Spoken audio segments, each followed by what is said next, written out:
Yes, they have to do that. Our people don't.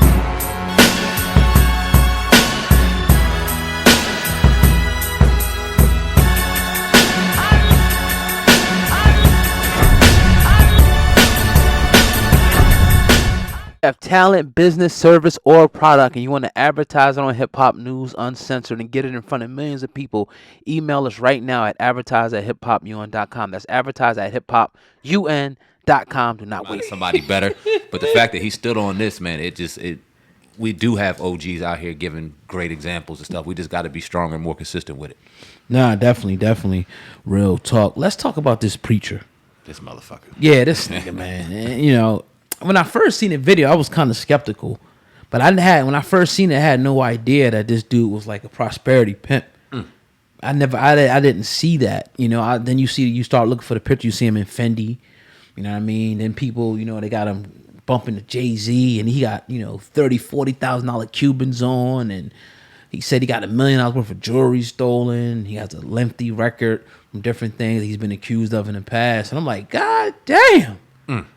Like, I didn't know they was, they still getting it because you got the Creflos and you got these different people. But anyway, let me get to the story before I get too far ahead. You know what I mean? He was in church. Yeah. You know what I mean? He was in the middle of a sermon.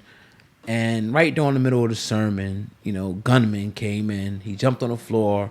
Supposedly they robbed him and his wife of $1 million, upward of $1 million worth of jewelry. And after that, it was just a hellstorm. A backlash came out of just like, all right, who is this dude? And he did a press conference, I think today, the day before, and it's like he's trying to play damage control. And some people were even saying maybe he was even set up. I don't know, but I do know that the prosperity gospel, I do know that is, garbage, and I think it's detrimental to the people because what you're doing is you're not really you're using a word, but you're using it out of context to try to, sway people to give their money. That it lasts, and a lot of times thinking that they're going to get blessings in heaven after they leave, or even here on earth, whatever the case may be. Because some people say, sow the seed of this, and the Lord is going to bless you and pay your bills abundantly. You got people actually really doing that, and then you got pastors that came out, and I'll pass it over to you, like Benny Hinn and others that came out and totally denounced the whole prosperity doctrine. But what do you think, man? I want to hear what you got to think about this whole situation. Them prosperity pastors are pieces of shit ass, scamming ass, robbing ass kids. And it's unfortunate because, we've both been raised in the word. You know what I'm saying? You a lot deeper than I. And we understand the power and the positivity that can come from that. That can keep families together. That can keep your mental together. I know people that are devout in the book or whatever religion that they are involved in, and the discipline that they have is just unbelievable, and I respect that. But then you have these other people that out here asking you to drop deposits, asking you to drop this, that just tarnish the good stuff that can come out of that and make people go, no, fuck this, it's a scam, it's bullshit. Why do I got to give you my last so that I can go ahead and benefit when I'm dead, when I got 30 fucking more years on this earth and I'm living in hell right here. Right. But I got to watch you driving around a brand new Cadillac and $40,000 worth of jewels, and my wife is looking at you like you the man, and I'm giving you my money.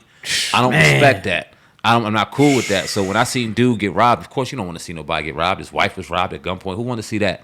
But then you look at the reasons why. Karma, nigga. Karma's a mother. You can't be out here robbing and thinking that you won't get robbed, man. You ain't doing no different. You just putting God behind it. Yeah, and they came with the gun. See, my dad used to always, back in the day, like my mom would take me to church. And my dad would always have the message, like, that's bullshit. And he's specifically, and I never talk about God. Right. I'm mostly like the pastor. Right. Like I seen him in, this store. He was in the rim store and this store. And I'm like, oh, damn, I'm sitting here and that shit's deposited. And you younger, so you kind of thinking, okay, why does he like feel this way? But when you get older, you see it. But there is a faction, a very small fraction, I think, that are really doing community work, that are really believe in the word, that are really, living by that Bible. You do have those. Then you got a lot of them that are full of shit. Facts. And I've sat in them. I've seen them. And it's sad, man. And not even just the church. Well, we talk about the church today. I'm sure religions do the same thing. But the black church, then you talk about the money, dog. The money that is funneled through the black church to the billions of dollars, and nothing's being done with it but to build up, these pastors' lives, send their kids to college, have them with jewels on. Like, what are you doing buying Fendi and Louis Vuitton? Are you serious, man? I think that shit stems from slavery, bro. Like, Man. I think that church shit, the way that it's ran and how we see the preachers, I think that runs super deep. Oh, 'Cause yeah. You see you only see us getting broke from going to church. You don't see white folk, even though we seen them jumping around and doing Right. all this wild shit too that we can go ahead and criticize. But who's out here being broke?